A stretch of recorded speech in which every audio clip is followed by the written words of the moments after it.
Bombazo total, la hora de la verdad, el Monumental al borde del colapso nervioso. La cúpula directiva de River Plate, bajo la nueva y enérgica gestión de Stefano Di Carlo, ha tomado una decisión de emergencia que redefine el proyecto deportivo. Activar de manera urgente la lista de refuerzos que Marcelo Gallardo dejó en el escritorio, un salvavidas que busca rescatar al equipo de una mala racha que amenaza con destruir la temporada. El spoiler es de un doble golpe de efecto con tintes dramáticos y contractuales.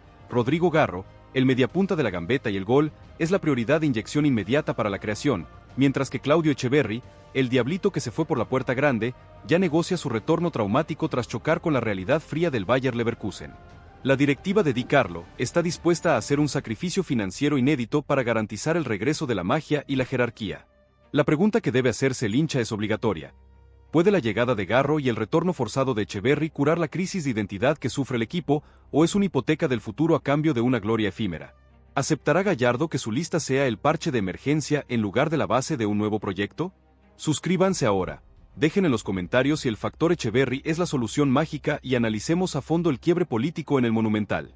Capítulo: y la crisis de identidad y el ultimátum del bajón. River Plate atraviesa su peor momento deportivo en años. No es solo una derrota, es una crisis de identidad profunda que se refleja en cada partido. El equipo no encuentra la intensidad, carece de la chispa creativa en los últimos metros y la defensa, históricamente sólida, ha comenzado a mostrar grietas de concentración. El bajón es evidente.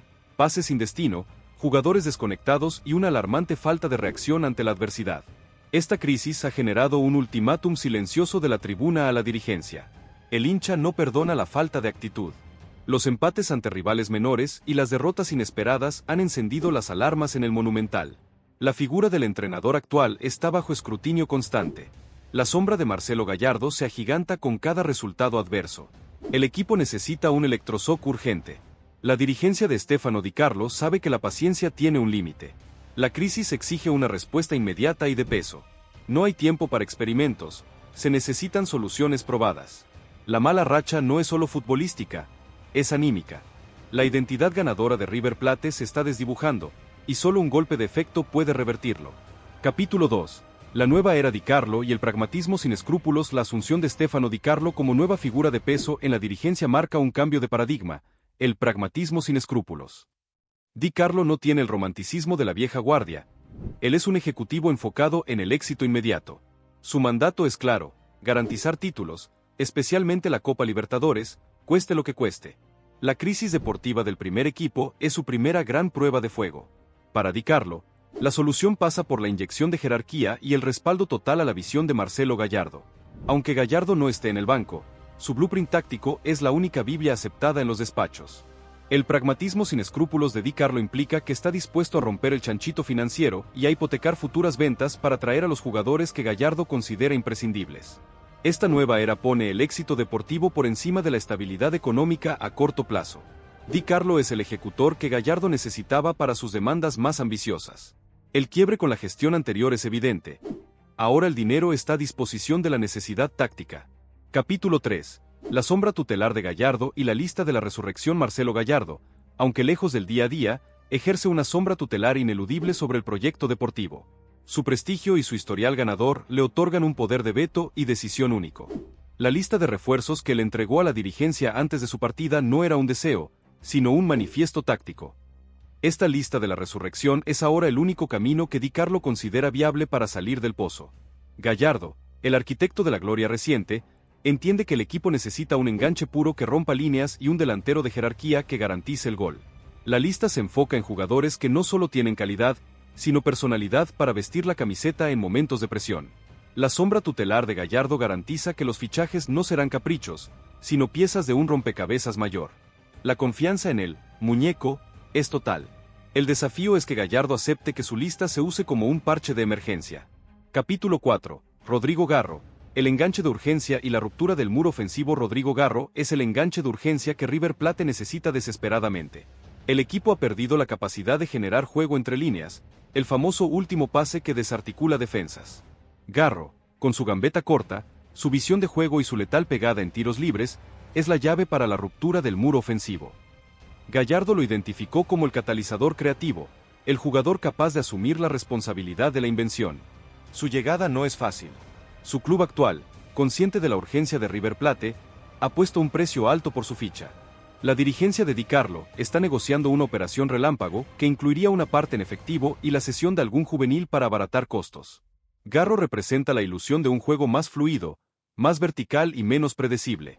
Su fichaje es un ultimátum a la mediocridad ofensiva. El enganche de urgencia debe rendir desde el primer minuto. Capítulo V. Echeverri, el regreso traumático y la trampa de Europa. Claudio Echeverri, el diablito que se marchó con aires de superestrella, protagoniza el regreso traumático. Su experiencia en el Bayer Leverkusen fue un choque con la realidad fría del fútbol europeo, falta de minutos, dificultad para adaptarse al ritmo físico y la poca paciencia de los cuerpos técnicos. Echeverri se sintió marginado. Su talento no fue suficiente ante la exigencia de la competencia alemana. La trampa de Europa es cruel. Muchos jóvenes se van por dinero, pero pierden el rodaje necesario para su desarrollo. Ahora, Echeverri quiere volver a casa para recuperar la confianza y el ritmo de juego. River Plate negocia un préstamo con cláusula de continuidad, una operación compleja que requiere la venia del Leverkusen. El regreso traumático es un dilema moral para River Plate. El club debe curar las heridas de su canterano, pero sin que su regreso se convierta en una carga o un retroceso. Echeverri necesita a River, y River necesita su magia. Capítulo B. La mesa chica de los sacrificados y el costo del rescate. La llegada de Garro y el regreso de Echeverri tienen un costo del rescate alto que River Plate debe pagar con la mesa chica de los sacrificados. La dirigencia de Di Carlo ya identificó a 2 o 3 jugadores del plantel actual que deben ser vendidos para inyectar liquidez y liberar cupos salariales. Se rumorean 2 nombres, un defensor lateral de bajo rendimiento y un delantero que no se adaptó al sistema. La mesa chica de los sacrificados es una decisión dolorosa pero necesaria. Gallardo ha dado su visto bueno a estas ventas, priorizando la calidad sobre la cantidad. El costo del rescate es la prueba de la ambición sin límites de la nueva dirigencia. Vender jugadores que no rinden es un acto de pragmatismo. Capítulo 7. El blueprint táctico de la resurrección y el doble enganche. El blueprint táctico de la resurrección que planea Gallardo con la llegada de Garro y Echeverri es el doble enganche. Gallardo podría mutar el 4-3-3 a un 4-2-3-1, con Garro y Echeverri alternando en el rol de mediapunta. Garro se encargaría de la creación fija y los tiros libres. Echeverri aportaría la gambeta en movimiento y el desequilibrio individual. El doble enganche es la garantía de que el equipo no dependerá de un solo generador de juego. Este sistema exige un sacrificio a los volantes de contención, que deben trabajar el doble para cubrir las espaldas de la creatividad. El blueprint táctico es la clave para la ruptura del muro ofensivo. Gallardo sabe que la única forma de salir de la crisis es atacando con jerarquía. Capítulo 8.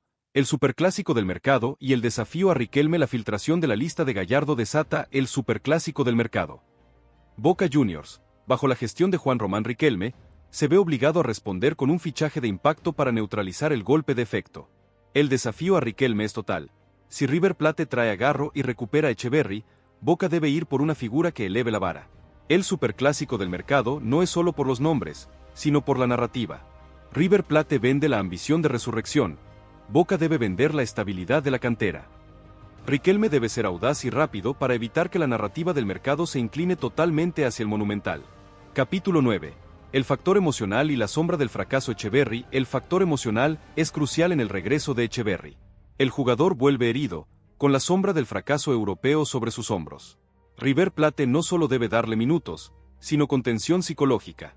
Gallardo debe ser un padre deportivo para Echeverri, recuperando su confianza. La sombra del fracaso puede ser un arma de doble filo. Si Echeverri se recupera, es una historia de redención. Si no lo hace, el regreso se vuelve un lastre. El factor emocional también afecta a Garro, que debe asumir la presión de ser el salvador en un equipo en crisis. Capítulo X. La trampa del préstamo y el riesgo de los activos ajenos. La vuelta de Echeverri a través de un préstamo plantea la trampa del préstamo. River Plate invierte en su recuperación y desarrollo, pero el Bayer Leverkusen es el único dueño de su ficha. River corre el riesgo de curar las heridas de Echeverri para que el club alemán lo venda más caro. La trampa del préstamo convierte a Echeverri en un activo ajeno. La dirigencia de Di Carlo debe negociar una cláusula de preferencia para tener la primera opción de compra si el Leverkusen decide vender. El riesgo de la trampa del préstamo es alto, pero la necesidad deportiva es mayor. Capítulo 11. La gestión del vestuario y el reacomodo de los referentes. La llegada de Garro y Echeverri obliga a la gestión del vestuario y al reacomodo de los referentes. Jugadores históricos como Franco Armani o los mediocampistas creativos deben ceder espacio o mutar su rol para acomodar a los nuevos talentos. El vestuario debe aceptar que la crisis exige cambios drásticos. El reacomodo de los referentes es la prueba de la autoridad de Gallardo, aunque esté en la sombra. Si los referentes no aceptan la inyección de jerarquía, el vestuario se quiebra. Capítulo 12. La urgencia de la Libertadores y el cronómetro de la resurrección. La crisis deportiva se agrava con la urgencia de la Libertadores. El equipo necesita clasificar a las fases finales con la mejor posición posible, y el cronómetro de la resurrección corre rápido. Los refuerzos deben estar disponibles y adaptados antes de las etapas decisivas. La presión del cronómetro de la resurrección obliga a Di Carlo a acelerar las negociaciones con Garro y el Bayer Leverkusen. No hay tiempo para pretemporadas. Los jugadores deben saltar a la cancha y rendir de inmediato. La copa es la obsesión, y el tiempo es el peor enemigo. Capítulo 13. La voz del hincha y el dilema de la cantera. El dilema de la cantera es el principal punto de debate entre los hinchas. La voz del hincha se divide. Una parte exige la jerarquía de Garro y el regreso de Etcheverry, otra critica la gran purga y el sacrificio de los juveniles. El dilema de la cantera es moral. ¿Se traiciona la historia del club al vender promesas para financiar parches de emergencia? La dirigencia debe ser transparente con los socios sobre el costo del rescate. Capítulo 14. El pacto Di Carlo Gallardo y el fin del romanticismo. La lista de la resurrección es el resultado del pacto Di Carlo Gallardo. El nuevo dirigente le da a Gallardo el poder de decisión deportiva total a cambio de títulos.